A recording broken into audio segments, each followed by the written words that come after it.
Rachel Reeves has once again given the excuse that she could only go to the Sabrina Carpenter concert in a box for security reasons. My goodness me, the amount of freebies that this Labour government gets is unbelievable. I'm going to go through all of the freebies and I'm going to tell you why they are complete and total hypocrites to pull out this lie about security. Hello everyone, this is Andre Walker. Thank you so much for watching this video. Please do subscribe, hit the bell notification icon, and please do donate to the Patriot Fund. We're having so much fun using this money to attack the political left and end two-tier Britain.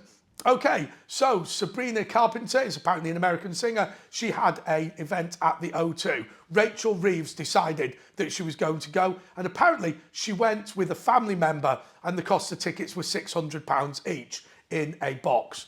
Now, she made the same argument that Keir Starmer has made multiple times, which is, I need to go in a box for security reasons. Well, okay, that's fair enough, but do you need to be at the event at all?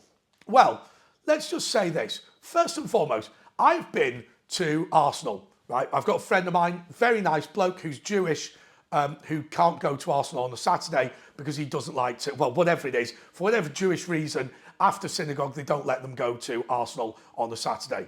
Anyhow, so he sometimes gives me the ticket. I will tell you, the level of security at Arsenal does not mean that you would be perfectly safe. If you sat in the normal seat with bodyguards around you, you'd be fine.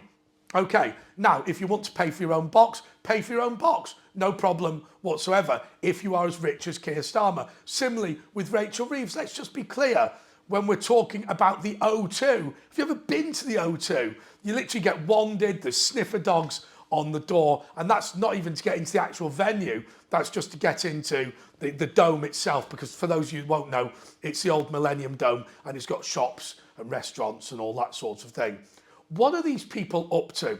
Well, the reality is they're like typical socialists, aren't they? They're absolutely twisted with hate about you and your family, and they resent you for anything that you've got and want to take it from you. But from their perspective, anything that they can get for themselves, all the way up there, they believe that they have a right as the leaders of the state to enjoy the trappings of everything.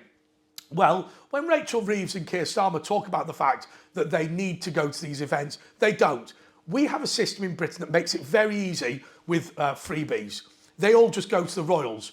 Now, whatever you think about the royal family, the big advantage is if you want a representative of Britain to turn up to something, it's a member of the royal family. You don't need a member of the government. That ends the entire argument about who gets what freebie, who gets what free ticket, who gets what whatever it is that you're going to go through that potentially might be given to you. And it means that our system deliberately divides out those who have to go for official visits to things and those who make political decisions over those bodies, whether it be the Football Association, whether it be the O2, whether it be any organisation, Ticketmaster or the Tote or whoever. That system, I would argue, makes it incredibly sensible. Similarly, I saw Stuart Andrew, when he was the Minister for Gambling, come to Cheltenham, courtesy of the Jockey Club, and he went into their private lounge and he was shown round. It was very, very clearly a tour of an important event in the gambling industry. And I think that's fine as well. You know, when you're talking about tickets to go and see Taylor Swift, I'm just not convinced at all. And we're still talking about that situation with Keir Starmer where he had Lord Ali's house.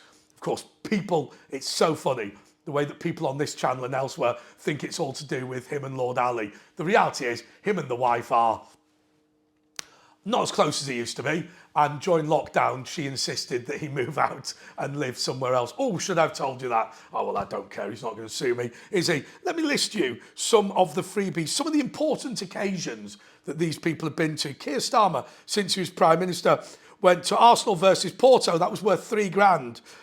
In fact, that was only last week, or 2 weeks ago. He got 2 tickets for the West Ham match worth £2,000. He got 4 tickets for the Norwich City match worth £820. He got 4 tickets to Arsenal match worth £500. In fact, actually, look, I'm going to list all this. I've put this list together courtesy of the Patriot Club, but I'm not going to list it all. I'll put it in the description. Okay, what about other Labour ministers? Wes Streeting went to Taylor Swift concert at a cost of 1,160 quid. To be fair, I went to the X Factor final with him before he was an MP. Bridget Phillipson accepted Taylor Swift tickets, though we don't know the exact price of that yet. Darren Jones, Chief Secretary to the Treasury, he went to Taylor Swift for £3,400. What is it about Taylor Swift and the Labour government? They absolutely love it.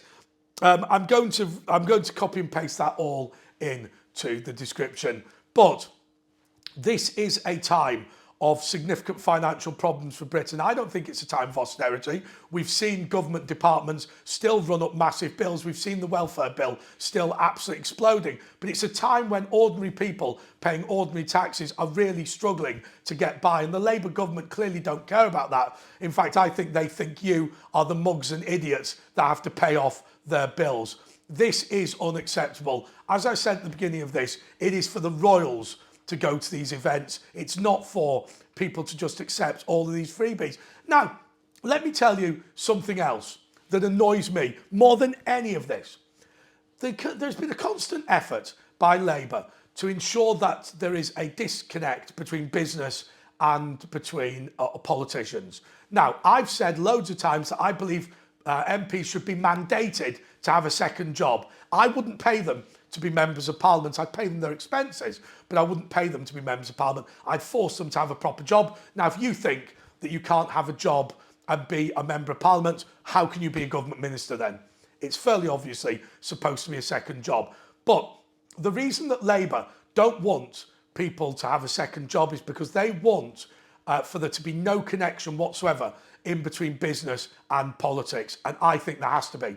They only want it to be between charities and organisations within the government, because the Labour Party is not the Labour Party at all. It's much more like the Soviet Union, whereby the public sector owns the government. That is to say that public sector workers, their political party is the governing political party. And I think that that is what has happened in Britain. But if we can return a situation where members of parliament are required to go out and do a day's work and then vote in the evening with far less legislation, by the way, that I believe will be a good thing. And there's no harm whatsoever in doing something like what happens in some countries in the world where they only sit in the parliament for a few weeks of the year.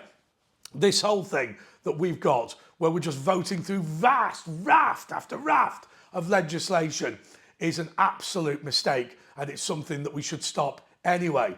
And so I'm going to say to Keir Starmer, I'm going to say to Rachel Reeves, we don't believe that security argument, but even if we did, what about this idea of having business and politics much more closely related, of having people and politics much more closely related, instead of only ever defending one thing, the left-wing charities and the left-wing trade unions that all of you have worked for, because none of you have ever had a proper job. And in terms of one other thing from this week, and I'm sorry that I've been away this week, please, please, please, can we abolish the Office for Budget Responsibility?